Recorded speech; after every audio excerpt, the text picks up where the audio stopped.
Welcome everyone, thanks for joining us today. Before I introduce today's speaker, I just want to remind you that we're always welcoming suggestions for Food for Thought speakers or topics. So please drop us an email if you have any suggestion at foodforthought@food.gov.uk. So today's speaker is Dr. Sanchayan Banerjee from Vrije University in Amsterdam, who's going to talk to us about Nudge Plus. Sanchayan is an assistant professor of environmental and behavioral economics at the Institute for Environmental Studies in Vrije, Universiteit Amsterdam, and is visiting fellow of the London School of Economics and King's College London, and a fellow of the UK Higher Education Academy. He has developed the psychological and economic theory of Nudge Plus, which he will be talking about today, with Professor Peter John, and in his research, Sanchayan is interested in designing and experimentally testing citizen-oriented behavioral public policies for fostering pro-environmental and pro-social decisions. So in his talk today, he will be introducing Nudge Plus.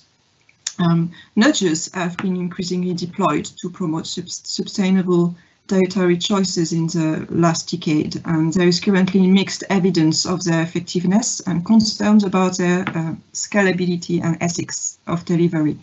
These problems have led to a discussion on ways to look beyond nudging for climate sustainability, and it has also been pointed out that these shortcomings relate to problems of human agency, which are people's capability to form intentions and act freely on them, to motivate meaningful, sustainable decisions. Therefore, a growing proposition in behavioral sciences is to empower people to engage in behavioral change and encourage them to think through their choices. And in this talk, Sanchayan will outline a new behavioral toolkit, Nudge Plus, which is a modified behavioral public policy that encourages people to think alongside nudges, thereby building self-ownership in citizens to evaluate their true preferences for the nudge and its goals. He will discuss how this toolkit can be developed and applied for fostering sustainable food policies, and also review findings from a series of experiments that have systematically evaluated Nudge Plus alongside other contemporary toolkits like conventional nudges, boosts and things to promote the uptake of environmental sustainable diets in the United Kingdom. So right before I hand over to him, I will remind you the housekeeping rules. Since we are on Teams Live, you will not be able to unmute your microphone to ask questions, but you will be able to post these in the Q&A chat, which is in the right of your screen. So please feel free to post your questions at any time, but be aware that we will be asking them to to Dr. Banerjee at the end of the talk. Also to be aware that this talk will be recorded. And so now, and over to you, Sanchayan.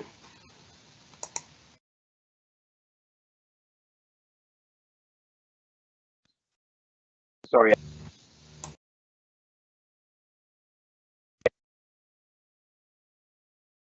Okay, I think I am on mute now.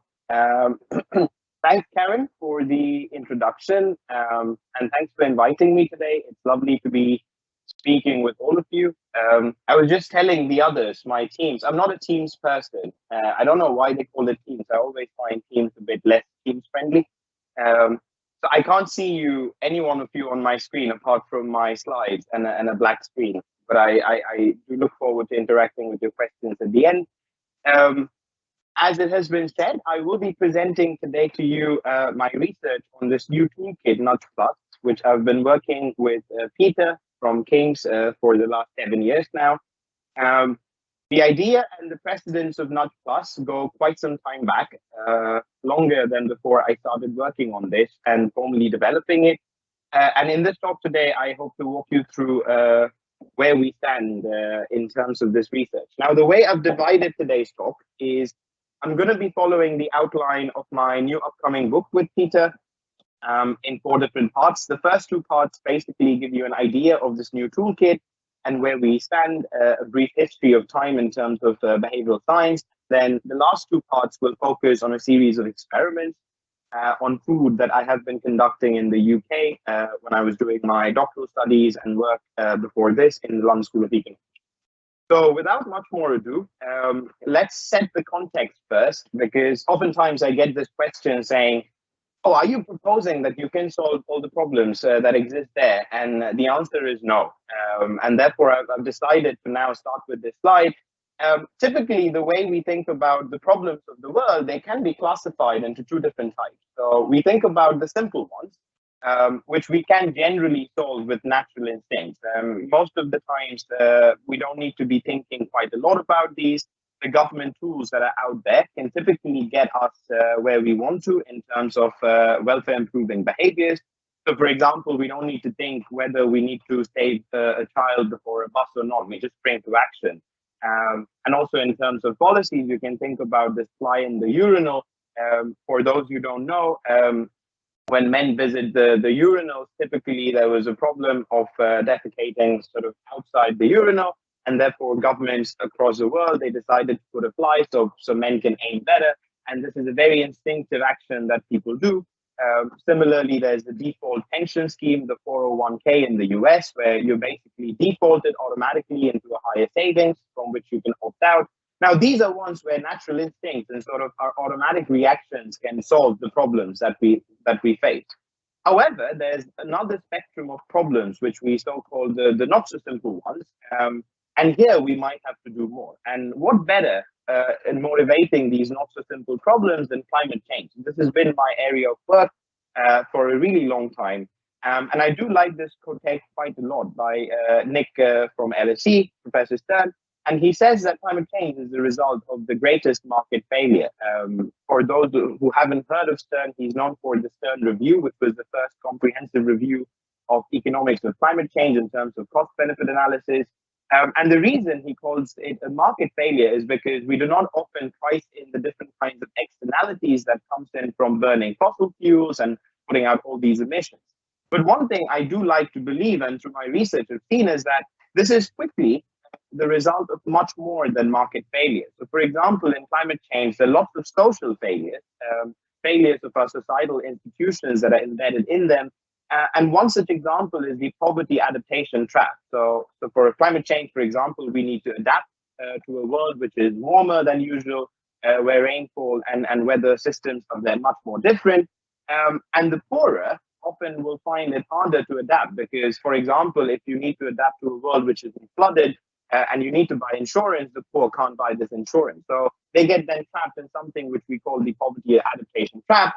However, this whole trap is exacerbated by a lot of our cognitive shortcomings. So the fact that we are limited in how much we can think does not help this case even further. And evolutionary psychology puts forward a lot of reasons why humans can be bad at thinking about climate change and acting. So, for example, there are theories that say that we're just simply unwired or unfit based on where we stand. We've never seen climate change before. This is the first anthropogenic change that we're facing.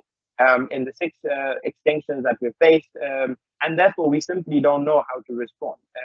But also there are other sorts of reasoning. So, for example, another one goes like, we follow a lot of shortcuts, which is heuristics, and because of these heuristics, we are often biased, which means we do not do what is rational or in our self-interest. Typically, what is known as a homo economicus, we would tend to deviate from this. And there are multiple of these biases. There's myopia. So, for example, we are short-sighted. We don't look into the future. There's risk aversion. There's status quo bias, where we like the present and not so much the future, and so on and so forth. But also, there is this whole lack of motivation. We oftentimes lack the grit. Many of us make New Year resolutions, and then we fail to follow through. We might have good intentions, but then we don't translate into behaviors. And all of these and many more other reasons from psychology then makes it super, super bad at making us good thinking humans to deal with these bigger problems. And this is where I think I'm going to be placing most of my research today, the not so simple problems where thinking humans and enabling people to think alongside policy solutions can actually help us get to where we want to get. So this is a research question that I'm interestingly concerned with these days, which is, how can we incentivize people to actually think and become better versions of themselves to solve all these simple problems that I've been talking about? So this is the roadmap of today's talk. It's, as I said, it's based on my upcoming book with Peter, which is currently under revision in the MIT Press. For the first part, I'll be talking about the basics. Maybe this is something you already know, but I always feel it's good to sort of set the path before we start talking. So a lot of brief history of time, starting from the 1950s and 70s from psychology, ending up to where we currently stand. And this will help me set up the case for why we need to go beyond nudges, particularly in thinking about climate sustainability. And then I'll give you the nitty-gritties of Nudge Plus, so how this tool is developed and how it might be different from the other tools out there, what are the motivations. And then in the last two bits where we stand and what's next, I'm going to be showing you different experiments and evidence, as I said. And I'll keep it mostly to the food because of the nature of the talk today, but there are some studies I'll show you which go beyond food as well. So for example, I'll show you about vaccines and donations and things like that. So in terms of where we began, there was a great interest in psychology, particularly starting in the 1970s. And this is mainly because a lot of the traditional assumptions of economics, particularly the neoclassical assumption of cost-benefit analysis and utility maximization, seem to deviate from actually what we were observing in the real world. So economics always predicts that there is a one-to-one change in incentive. If we take the right cost and if we take the right benefits, we will always weigh them out and do what is in our best interest. However, a lot of work by Kahneman and Tversky in the early 70s and the 80s showed that this might not be true. So for example, one case was the famous example of prospect theory, which is how people react to losses versus gains and how a penny loss versus a penny gain could simulate much more different responses and within the same kind of person. And this is what shifted this focus from mainstream economics to what is known as behavioral economics, which had its traditions and origins in the early 50s, but it was not so big because there was always conflict between mainstream and behavioral economics. Behavioral economics always broke down the assumptions and said that this is not true, and mainstream economists typically tend to love these assumptions and go forward with them. However, as sort of behavioral economics, particularly through this work of Kahneman and Tversky, as I was saying, started becoming famous, a lot more economists started readapting these deviations from the assumptions they earlier made and incorporated within the same model. And this is where behavioral economists differ from psychologists to some extent, is that we really, and I say we because I'm an economist by training, we really like to bring in these assumptions. So for example, when Kahneman and Tversky again showed that prospect theory could lead us to different ways of gains and losses, the natural response from the economist community was that, can we now model this? Can we now take the function and can we say, okay, what happens if you go +1 or -1? And there is a lot of work out there. For example, Bob has a lot of work that shows that actually behavioral economics and all its predictions from psychology can be consistent also with neoclassical outcomes, which is the rational man. So cost-benefit analysis still might hold. We just need a different model. So it's a lot of emphasis in models in behavioral economics. However, this is about 2 decades back now. This new kind of idea starts revolving, and this is in the 1998. There was a symposium in University of Pennsylvania when this new idea of libertarian paternalism was coined simultaneously by 2 groups of scholars. So you can see the first 2 papers on my screen are from Richard Taylor and Cass Sunstein, the famous proponents of what we today know as nudge. And on the right, this is a seminal paper also from the same symposium led by Colin Kammerer and his team. And all these papers, I argue essentially the same idea, which is that sometimes it is possible, what was known as ironical, that you can preserve people's liberties and still regulate these behaviors. It is possible to do so. So these papers, they tend to argue that there are benefits of engaging in this new form of governance, which goes beyond traditional nanny state, where you sort of either do a tax or you do a ban, where now you can just preserve people's liberties and still sort of use a stick to guide them to where they want to be. And this eventually led to the what is more famous as nudge that we know today. Now, the funny story here is Cass and Richard never really wanted to go by the word nudge. They actually wanted to call their book Libertarian Paternalism until someone at Penguin told them this is never going to sell. And the rest is history. We know how Nudge is popular. There have been 8 different editions of this book. The final one came out in 2021. And what a nudge basically does is that it alters how choices are presented to people. So this is basically a presentational tool, something that's been going on in marketing for decades. I don't touch upon the marketing literature in my brief history of time, just for disciplinary boundaries, but these kind of techniques did exist in that field for a long time. So the essentials about a nudge to know are that, well, a nudge encourages people to get to where it is ideal for them. And these kind of ends, as I would call them, are typically decided by the policymaker and not really the citizen. So it's at the end of the day, it's still the state thinking whether you should quit smoking or whether you should start eating vegetarian meals and so on and so forth. So the ends are very much decided by the state. But what they encourage people to do is that they preserve their liberty and the freedom of keeping their choices fixed. And they do not compromise this. And this is very different from traditional tools like taxes or bans, because as you know, a tax which increases the prices often makes many items unaffordable to you, which were previously affordable. So it reduces your choice then. And very similarly, a ban does the same thing. It just takes choices out of your choice set, so you just can't consume some things which you could earlier do. A nudge is very different from all of these because a nudge preserves all your choices in place. It gives you choice freedom. What it does is that it subtly manipulates how these choices are presented to you. So some of them are more salient to you than the others. I don't show a mathematical model here, but effectively it's all about placement as I work out in that paper. And then this placement draws your attention because all of us, again, we know from psychology, do not pay attention to a lot of things. So it just draws your attention to a very specific subset of choices, keeping all of them fixed. Examples of these include, for example, choice organ donations, where the default is set where you either donate and then you have to opt out.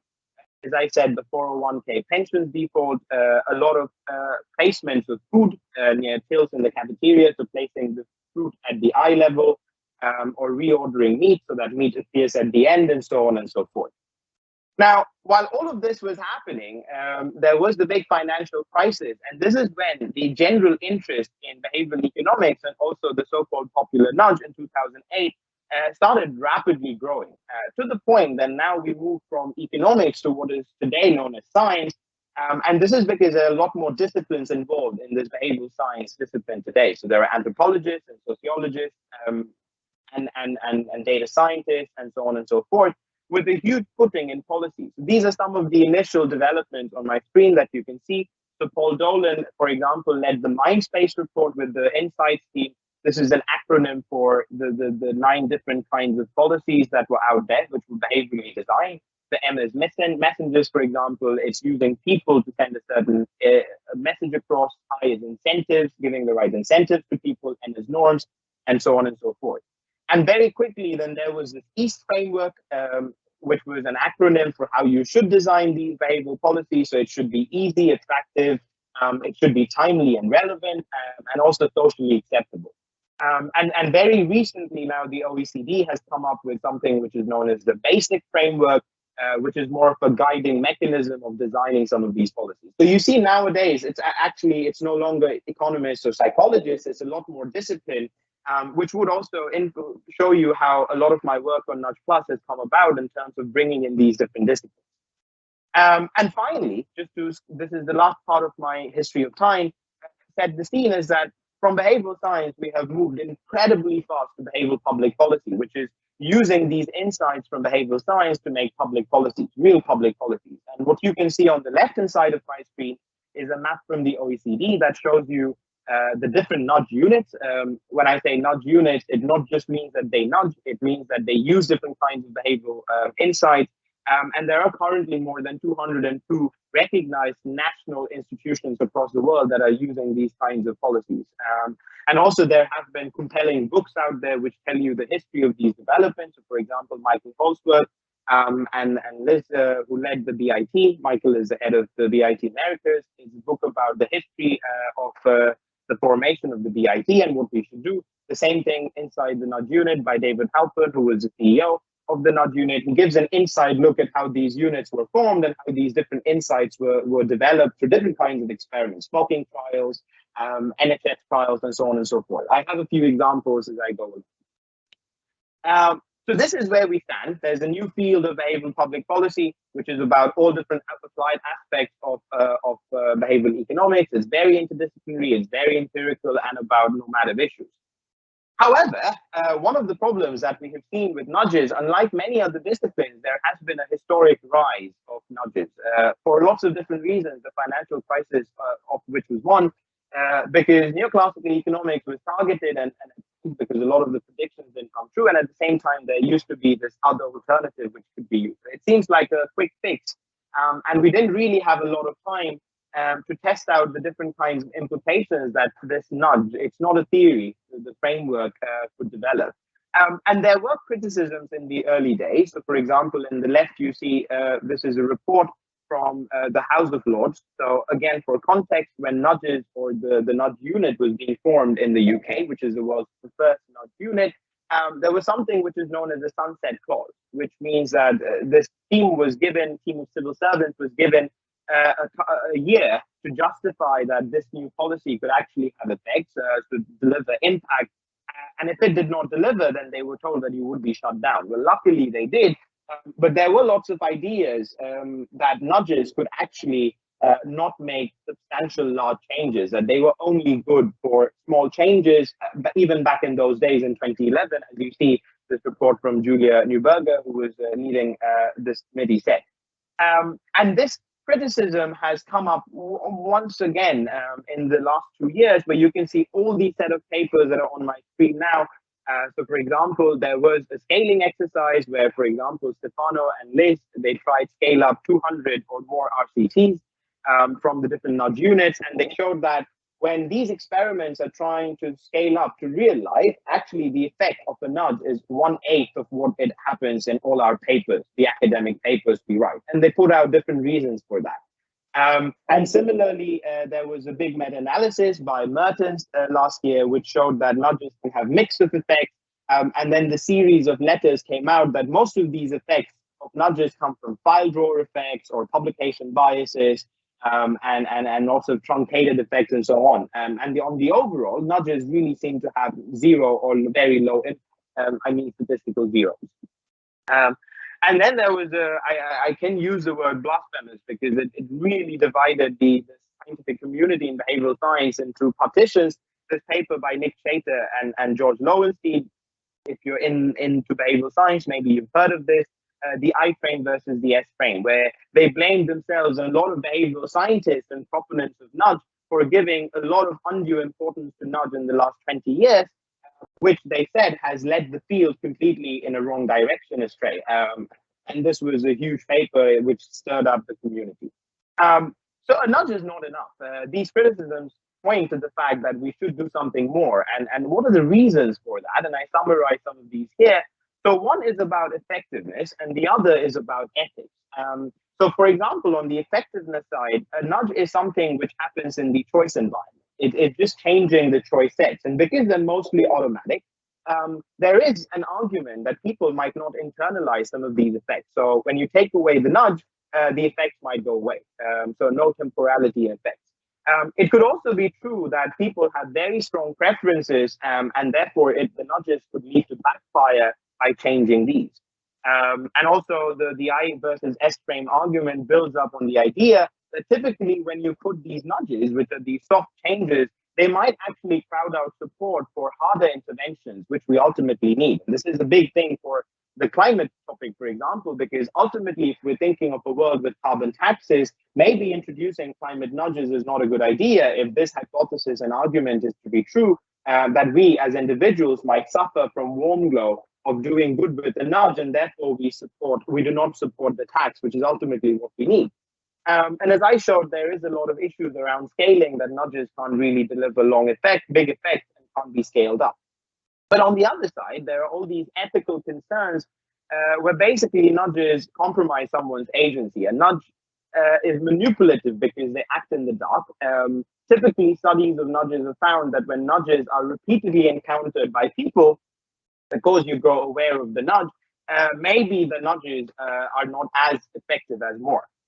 So it's not just a one-shot transparency, but it's a repeated transparency over time, could take away these effects of nudges, because at the end of the day, they still work on the idea that you might be guided when these nudges change the choice set. So recognizing the choice set could take away some of the effects of the nudge, which makes the nudge unethical to begin with.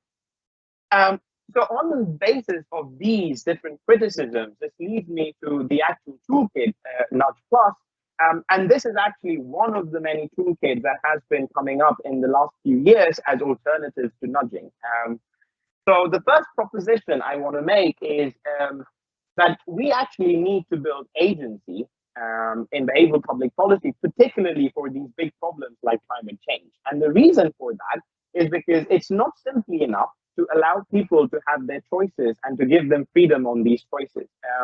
In the literature on philosophy and ethics, there is this idea from mostly Amartya Sen's work that it's not just about the choice freedom, which is how you make choices, but it's also about intentional freedom, what is known as process freedom. So as a human being, you should also have control over how you end up to where the choices are actually determined. So it's very much important that people build their own intentions, maybe to leave meat diets and move to vegetarian diets. Because if you keep their preferences similar, but actually alter the means, maybe this is something which is not really effective in the long term. An example to sort of convey this point is the spotlight effect. So for example, if I were to ask a friend of mine to help me out with some kind of a charity that I'm organizing, maybe they refuse by saying, hey, I'm not in a good state right now to invest or to contribute to this. But if I use something which is, well, a bit cheeky and put them under the spotlight in front of a bunch of other people and ask them to contribute, maybe they will say yes. Now, in both these cases, you see, they always had the choice of saying no. So the choice freedom was always there. But the process freedom was heavily compromised, because in the latter case, when I put them under the spotlight, I actually alter the way that they can form their own intention. So this is a growing proposition that me and a lot of my other colleagues, we have this joint paper, for example, UC Till and Peter Alice Mosley, but also others like Malte Dodd, we're making, is that compared to this libertarian paternalism framework, there is another competing political philosophy, which is what we call the behavioral agency framework, where we really want people to have their own agency, build intentions before we go to libertarian paternalism and keep their choices unchanged.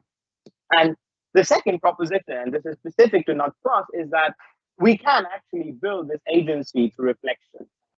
So this is the first time I introduce reflection. By reflection, I mean when we allow people to actually think, articulate and form their genuine preferences and update their priors. And the reason we thought that reflection could be useful was because of two particular findings from the literature. One that showed that reflecting allows people to de-bias themselves of the influence of the nudge. So effectively, it targets the argument and makes nudges more ethical.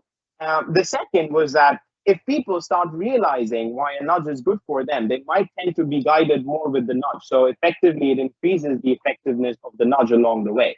And this possibility of reflection combined with the nudge is the essence of Nudge Plus. We basically allow people and encourage people to think alongside nudging to get them over these unethical influences of nudges to make it more effective.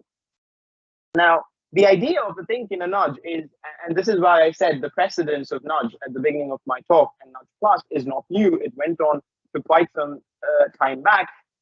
The idea of a nudge and think in the nudge is also was prominent from a lot of Cass's and Taylor's work early on. So, for example, this is the classic trial in the UK where people would make NHS appointments and miss them. And therefore, there was a new trial where you would be reminded of your appointment beforehand. It was a randomized controlled trial.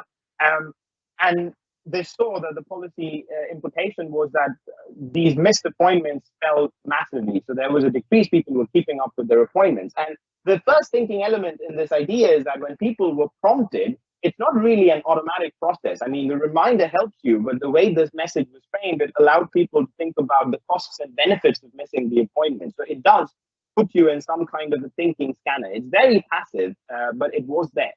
The second example, also a very famous example of a commitment contract, which is a nudge, a commitment device. And this is an example from one of the early studies where they use this platform called StickPay to make people commit to exercising for longer periods of time. This was done in the US. And they said that this nudge typically helps people to do more exercise. But if you look at the way this website works, I was trying to do this morning for quitting smoking, and you see that you have to select a goal, and then you have to set the stakes, which is you can actually deposit some money. It's like a financial commitment to. You can get a referee who then judges your abilities and gives you comments and reflection. And finally, you create a peer support community. So this is not automatic. There is a heavy thinking element in all of this. People are sort of consciously engaged in this process.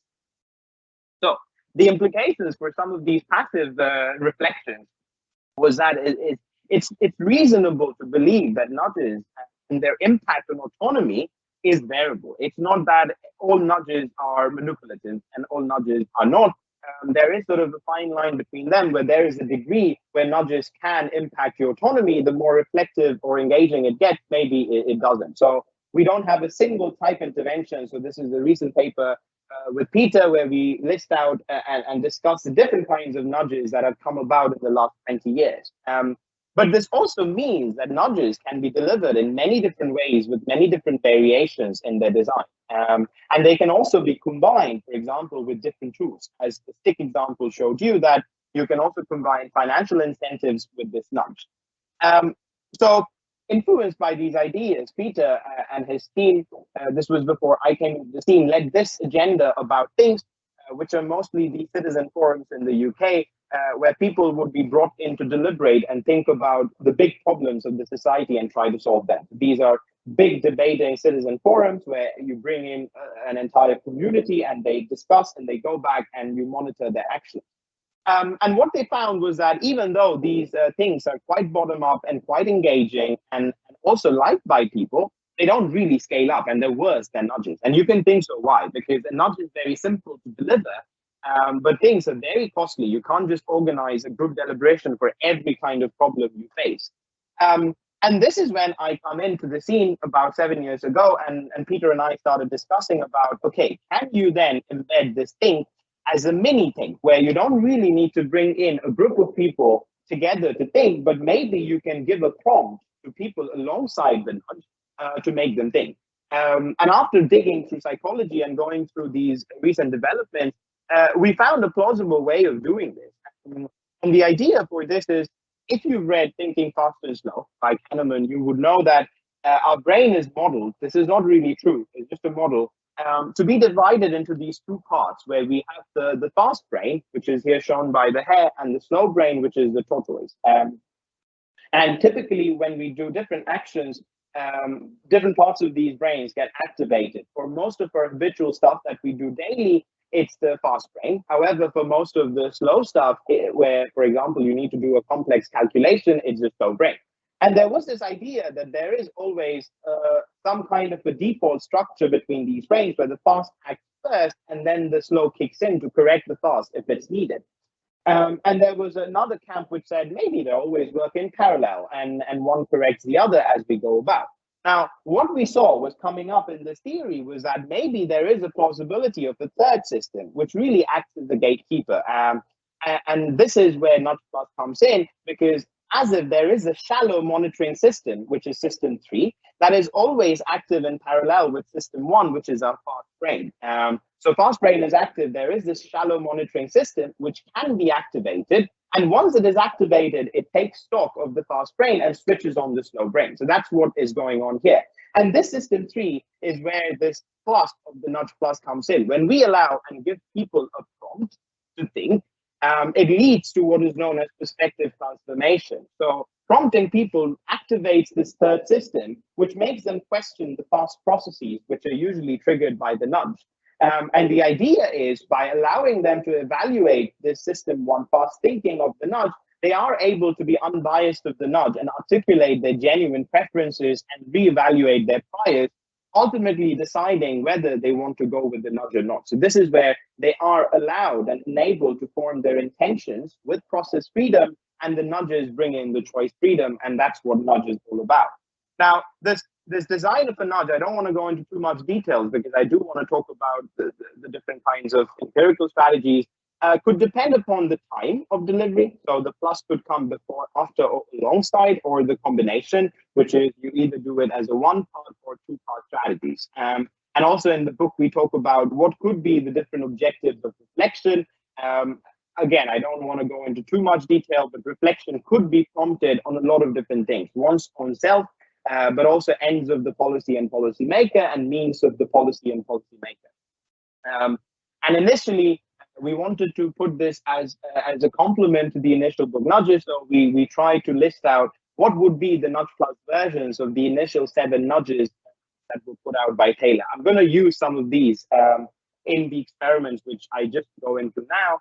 So I will talk about a bit more details about things like the defaults with transparency and pledges and so on.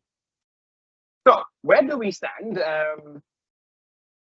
I'm going to focus a lot of this talk on diets now. As you might know, that diets are very intensive, and different diets are intensive by different degrees.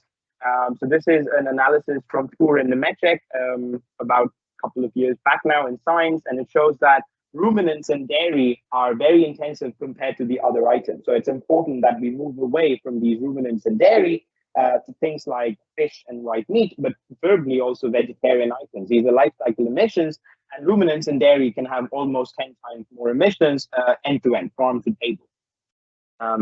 These are only climate emissions, mind you. There could be other environmental impacts. I don't talk about that in today's talk. Now, also, we can't afford to be on these dietary paths. And the reason for that is we have all our targets to become net zero. So, for example, this is an analysis from the Globe Agri model, which is a simulation model of the World Resources Institute. And what you see here is that in 2010, this was the predicted amount from both agricultural and non-agricultural emissions globally.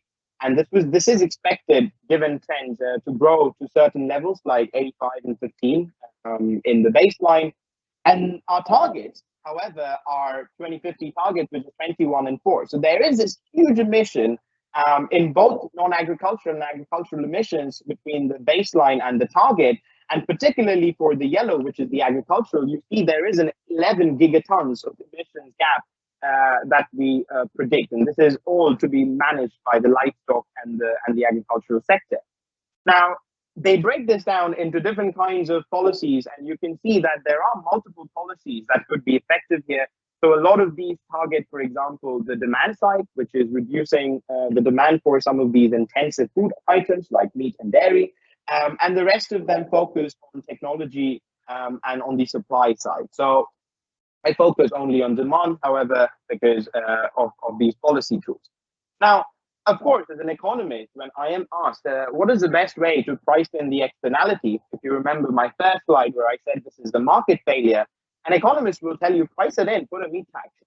The problem with diets, however, is that they're very sensitive. People have rights associated with diets. There's strong cultural norms around it. You grow with certain kinds of diets. So there is a huge amount of opposition to the implementation of taxes from citizens. And this then feeds back into a very low political support for taxes, because no government then wants to upset people and go with a policy that they might not have support for. So what you see here on the left is, well, it's a relatively old map. I should probably change this now from the FAO, because I see Netherlands is not marked and we're implementing something recently. But you can see a heat map of different parts of the world which are for or against meat taxes.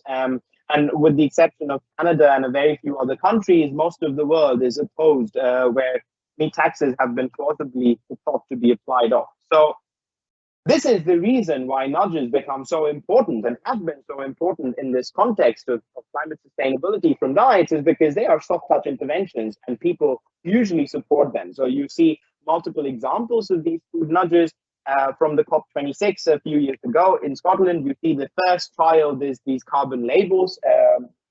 And then on the right-hand side, you see defaults and informational nudges and so on and so forth. And these are very, very popular.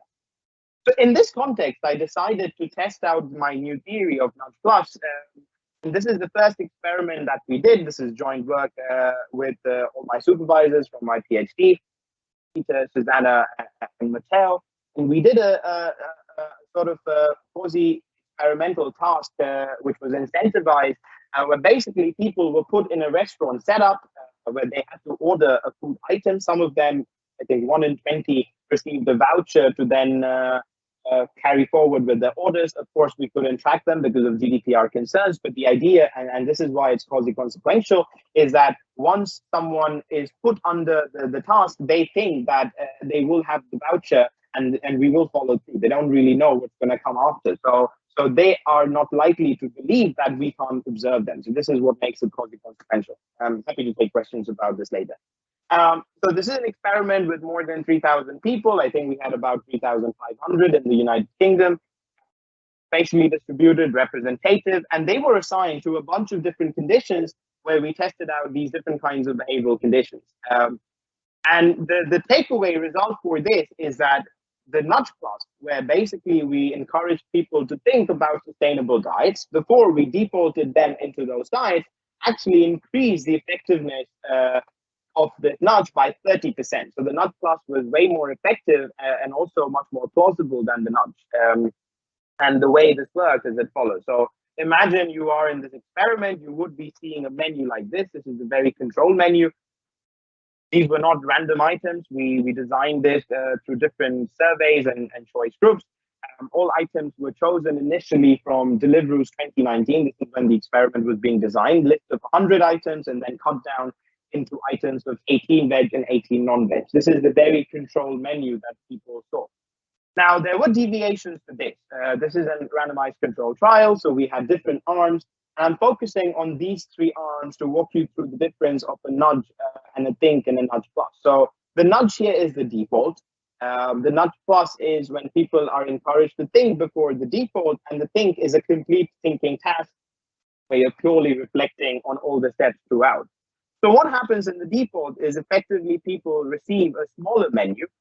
This is the green default. Everything on this menu is sustainable in the sense their emissions are less than half of the average emissions on the full menu. So you can see, if you remember the full menu, it was much more crowded. It has 36 items, whereas this menu, which is the green default, has half the items, 18, which is sustainable. And of course, people could opt out of this to go into the full menu, the a la carte, if they wanted to. And this is the thinking setup. This is another treatment arm where basically this is how the think treatment proceeded. So at the beginning of the step, people were asked if they were willing to make an offer for a sustainable diet. So this is like a commitment contract. And they were asked to think whether a sustainable diet, we defined it for them, would be something that they would be interested in. We asked them about the motivations, the intrinsic short-term and long-term of how they would want to stick with it. And then they were asked whether you want to take this pledge or not. So it was a thinking step. And then after thinking through whether they would want to stick to it, they were asked if they decided to stick with it, what were the best possible ways of sticking with it? So we told them you can either go for a default choice. We explained, of course, we said you could either go for a labeled menu, which is the classic green, amber, red, or a regular menu. Again, you can see there are 2 different stages of thinking from beginning to the end. The participant in this treatment has to think about everything before they can actually choose their items. This is a purely reflective think task. And the nudge plus was a combination of this thinking element with the nudge, where basically in the first step, they were made to think about whether this is something they would like to do. So this is when they can articulate their true preferences without the influence of the nudge, that whether I want to take the pledge or not. And once people said yes, they were spared the further heavy lifting and thinking. We simply just defaulted them into that shorter menu that you show. So in this way, a nudge plus, what it does is it allows people to first do the heavy lifting and think through the actual preferences.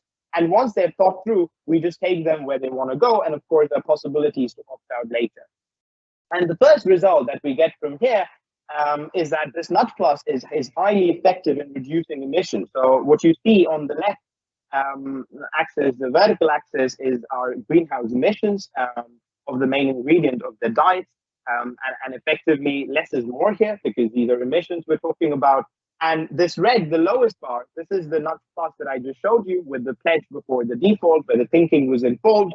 And then we had all other different things. So we had the think, which is the maroon or the brown option here, and we had the default, which is the slightly gray option. And although all the different strategies performed better than the control, which is the blue bar, we found that this pairwise comparison, the nudge plus was the most effective. It had a 30% greater effectiveness than the nudge and also the other instruments compared, at least. So we decided to follow this up and dig deeper, and we did another paper where we basically wanted to see if people react, because these are choices we're making for them, and it is likely, as I said, that if people's autonomy is violated, given the fact that they were asked to think first and then we nudged them in the nudge plus, we also thought that maybe people might not like this, because if you start to think, you rather want to stick along and do your own thing, rather than we breaking you off and say, hey, you told us what you want to do, and now we know what's best for you. So we wanted to test this idea. So what we did, we looked into people's intrinsic motivations again, comparing the full thinking, where people had to think all the way, and just the nudge plus, where they thought first and they were defaulted next. And we saw that there indeed can be reactions where violating people's autonomy could backfire and reduce the effects. And this is what you see on this graph here. On the left or the vertical axis, now you see these treatment effects, which is the difference of the nudge plus and the nudge. So this is the difference in the greenhouse gas emissions of choices made by participants in the nudge plus group versus the think group. And on the x-axis or on the horizontal axis, you see people's different kinds of choices, whether they took the pledge or they rejected the pledge. And you see, as people's motivations increase, this difference decreases. So there is a positive slope, less is more here. So the negative aspect of the treatment effect goes down, which really means that people in the nudge plus group are faring much worse than the think group if they come up and say that I am thinking to keep a sustainable diet. So if people reveal their intentions and then we do the work for them in a nudge plus, sometimes it can lead to reactance in this way because they are doing their things. Of course, this is my last example. We then wanted to do this with other kinds of nudges, and there are lots of other studies which I didn't include today, but I'm going to stop here. So with my other colleague, Julian Picard, we decided to test it with a different kind of a nudge, which is a social norm nudge. And we did this again with the British sample representative, a bigger one this time, which is 5,500 people. And there were 4 different arms here. So we had a control group, and then we had a social norms group where people were presented with a descriptive dynamic norm, which basically said that increasingly people in the UK are switching to vegetarian and vegan diets. This was about 5%. And then we wanted to do this nudge plus, where we wanted to prompt people before the social norm was given to them. So what we did, we elicited their personal norms about vegan, vegetarian diets before showing them the social norms so that they can be unbiased a bit. And the last treatment, we did all of that, of eliciting personal and social norms, with the additional step that then we also made them reflect on the difference between where they stood personally on the idea of sustainable diet versus where the social group stood. And we again find that asking people in this way to reveal their personal norms and sort of reflect on it by the pledge, this time doubles the effectiveness of the social norms nudge. So this is what I show you again, very similar diagram. On the y-axis, you see the emissions from the meals. The x-axis shows you the different kinds of treatment. The green one is the final group of the nudge plus. The black one is the baseline, and then the nudge groups. And again, we see that the nudge plus is most effective. And there are lots of other tests. So this is an example for in the vaccine that we did last year about vaccine defaults.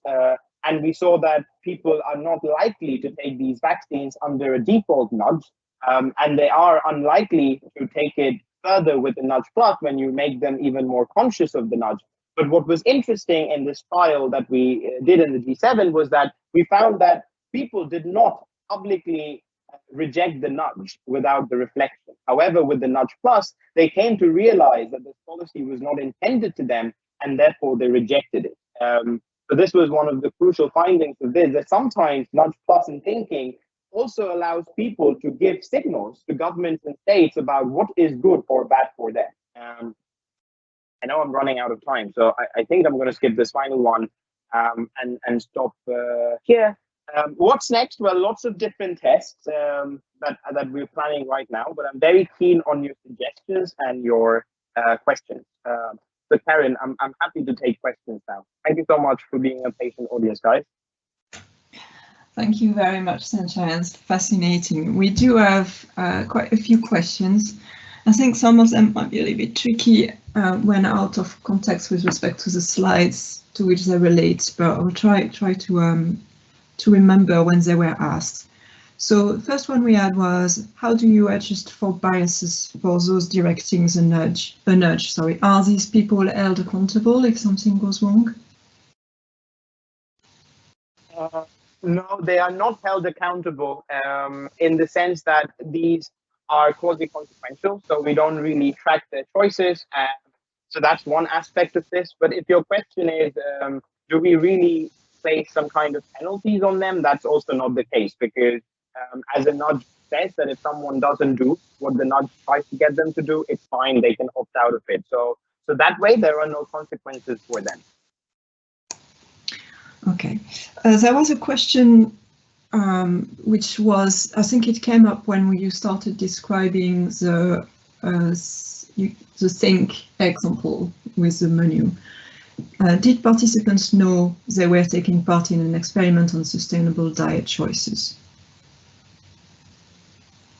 Yes, we gave them the context that they had to do a dietary task, but they were not told about the specifics of this. So the way this works is there was consent, informed consent at the beginning, where we need to give them an idea of what's coming ahead. So we tell them that they will be taking part in an experimental trial, but it was blinded in the sense they didn't know what the trial was about. They also didn't know which treatment they would be assigned to, so they didn't really know the objective. Thank you. There is a question from Annan. Does Nudge Plus furnish participants with all relevant information about food choices? For example, have the team tested whether the participant's choice would be affected if there was information about genetically modified ingredients, for example? Yeah, so when we designed the menus, we tried to give them information, and this was also a learning in progress for me and my co-authors. So for example, in the first one that we did, the pilot, we didn't give them information about carbon labels as well. So people later, when people saw the results, they said, oh, but maybe you should give this information. So then in the next one, we gave them carbon labels. So everything was clearly marked. We gave nutritional information, prices. So yes, as much as it's possible, we do include all the information. And that is the idea of Nudge Plus, that all the information is generally given to people and nothing is presented in a way that could influence them in one way or the other. So it's complete design transparency. Thank you.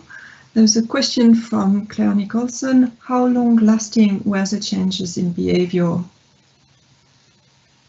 That's a very good question. And this is a common one that comes up. And sadly, I don't have the answer to that. So even though we have quite some evidence on effectiveness, which is in one-shot interactions, the others we haven't gotten in really in terms of the longevity. And well, COVID is one thing to blame for that.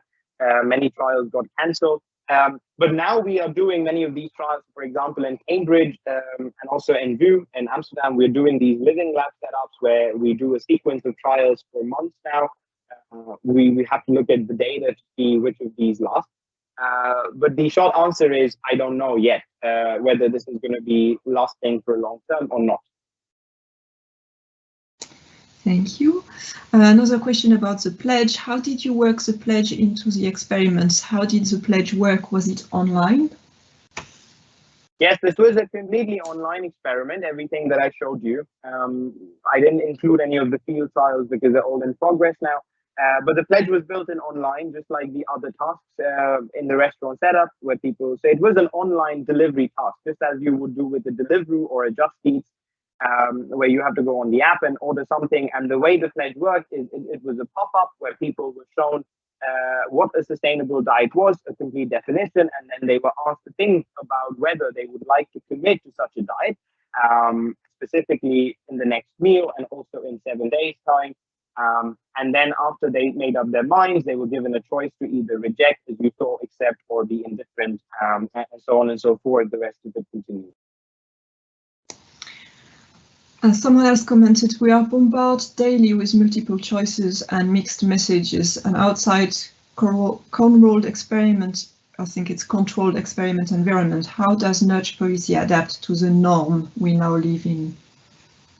This is an excellent point, and I think for a broad comment about Nudge Plus is increasingly we are also worried, and I didn't talk about that part of ethics in my communications today, but in the book we discuss that sometimes actually Nudge Plus or a lot of these other behavioral agency tools like boosting could backfire given the choice overload that people are in. And this is one of the classic arguments that actually Cass or Richard would make against Nudge Plus, is that a nudge is so attractive is because it avoids the choice overload that people face. I think the problem with the Nudge Plus is that we're trying to say that information is likely to be good for people, and they take it in and they're able to reflect, but this is a huge assumption that we make here.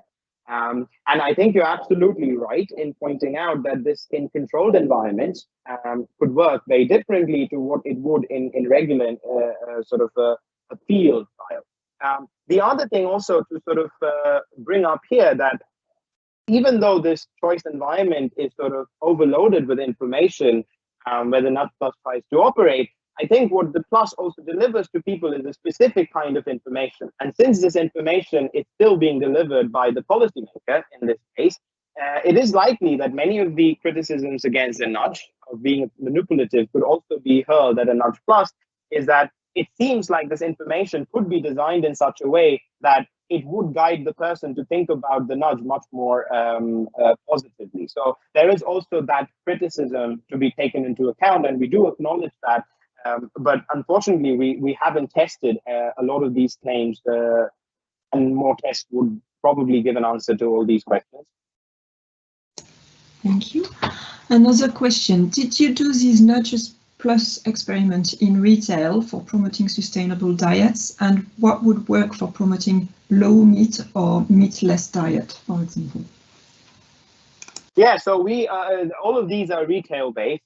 We haven't done anything with suppliers yet. So one of the things which we see quite effective is this idea of allowing people to reflect on how and when they can get to sustainable diets. And this particular strategy combined with any kind of nudge, we've tried quite a lot now. We've tried labeling, we've tried social norms, we've tried defaults, always tends to work. Now, a good way of doing this could be in the digital space. Is very easy because it could be built into prompts and apps. So you can think again, yeah, you're checking out a HelloFresh or something and a pop-up comes in and you're prompted to think, and then you can track their orders over time, and then they tend to be sustainable. I think the hardest bit is when you take this to actually an outlet like M&S or Waitrose, and then you try to do this. I think then it gets a bit more complicated, because how do you then ask shoppers to reflect? If you try to put up a sign, maybe they're not going to read it because there's a lot of engagement. And I think this is still something that we're thinking in Nudge Plus, that digitally Nudge Plus can be super effective and also easy to deliver. But when it comes to real fields, Peter and I really have troubles in thinking ways of scaling it up still. So again, something that maybe in a few years we would have an answer for. And linked to that, how does the seeming priority for economic growth fit with nudge strategies? Yeah, I mean, when you say economic priorities, I mean, so far we have tried to keep it to mostly pro-social or pro-environmental behavior. So we try to look at cases where there is a collective action problem. We generally do not tend to focus on a lot of other issues out there. And the reason for that is also linked to somewhat the history of nudges, is that I don't think nudges typically have been applied to a lot of general economic problems. I think they're very pro-individual problems, like, oh, do you save properly? Or, hey, do you eat properly? Hey, do you exercise properly? So I think our remit has also been to collective action problems limited to that in terms of the economic problems. I'm not sure if I answered that, to the point, but do follow up. Mm-hmm. I think the last question we received, surely a sustainable diet is subjective due to a variety of parameters and studies beyond GHG emissions, such as phosphate damage in some arable farming. So how does nudge in practice, where there are competing hypotheses? I suppose it's how does nudge perform in practice? Yeah, again, an excellent question. This is actually something I'm doing currently as part of my current research, where we're trying to look into factors which predict people's acceptability of a range of food policies, particularly meat. And we're looking at the influence of different factors on meat. But I think you're right that there is a trade-off. And this is the benefit of being an academic, that when we do experiments, we just solely focus on one factor, keeping everything else constant. But this is not how it happens in real life. So the current experiment I'm running, it's a conjoint experiment which allows you to vary a range of different factors and look at the trade-offs between these different factors. Again, my response to you would be, I acknowledge, and it's something we've been thinking, but I don't have an answer to you straight away. In terms of nudges as well, I'm not really aware of studies that actually bring in these competing interests, but there are a few studies out there. So, for example, Bang and Elke Weber, they have a study which shows that when you use a joint frame versus a very independent frame, and by that I mean when you put two competing interests versus one, in comparing people's acceptabilities of these policies, they could differ quite substantially. So I guess the answer would be yes, they matter, but to what extent, I guess we are to find out. Thank you. And final question, actually. In all this, what is the role of price? The role of price is that somehow there is a big debate here, and this is much of my personal opinion. I think pricing, even though I am a nudger at heart, is the ultimate way of solving this problem. However, I think we need to build people's acceptability towards some of these need prices. So some of these trials that I mentioned today at Cambridge and Vrije, for example, we are using a mix of these strategies where we try to make people reflect or nudge first to build up their intentions for good diets or sustainable diets before implementing a pricing policy like a meat tax or a vegan subsidy. So, and there are papers out there which are, there is no empirical evidence substantially yet, but there are lots of conceptual pieces that argue that such a policy sequencing where you can nudge people first could build up support for these other kinds of pricing policies like taxes and subsidies. So I think that would be my take on that. Excellent. This was really a fascinating talk. We're very grateful for you to come and speak to us about this. There is no more question at the moment, but if people think of further questions, please do email them to the Food for Souk team and we will pass them on to Sanchayan. We have overrun by 3 minutes, so we're just going to say bye to our audience and thank you for joining us today. And this will be, this has been recorded and will be posted on the Food for Souk site shortly. Thank you.